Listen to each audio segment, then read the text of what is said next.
The Clockmaker's Sparrow.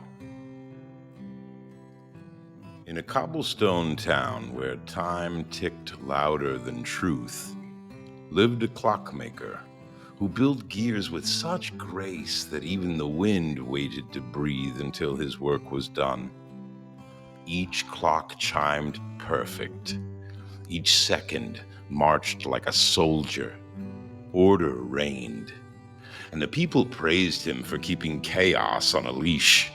But perched above his workshop lived a sparrow with a stubborn song, a bright chirp, a wild trill, a little burst of beauty that refused to align with the clockmaker's precious precision. Every dawn it sang, every dawn he winced.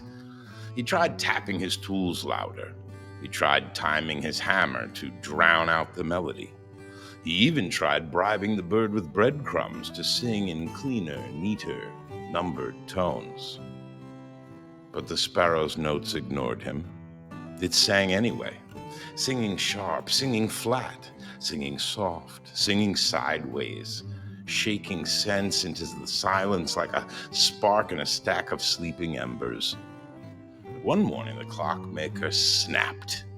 He stormed onto the roof, arms flailing like a broken minute hand. "Stop!" he shouted. "You ruin the rhythm. You break the order. You bend the day into shapes I cannot count."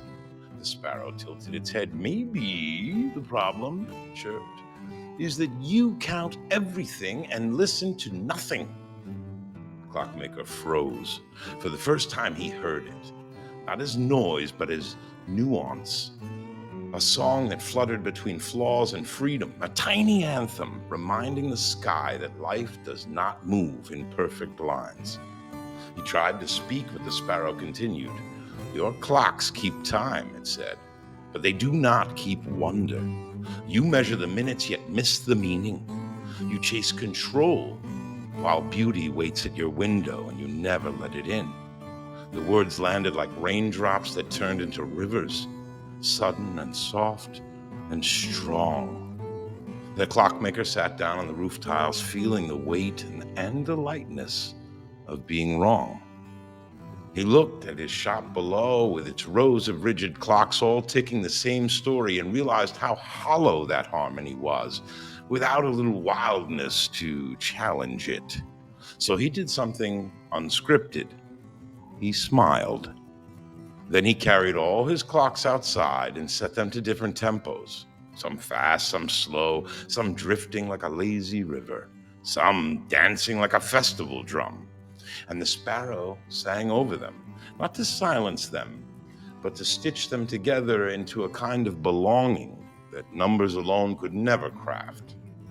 People gathered, people listened, and people learned that a life may rigid run smoothly, but rarely runs deeply, and precision without play turns the heart into a machine.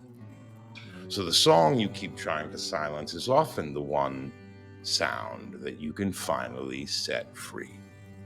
Order is useful, but wonder is essential. Let your life keep rhythm, but let your soul keep the music.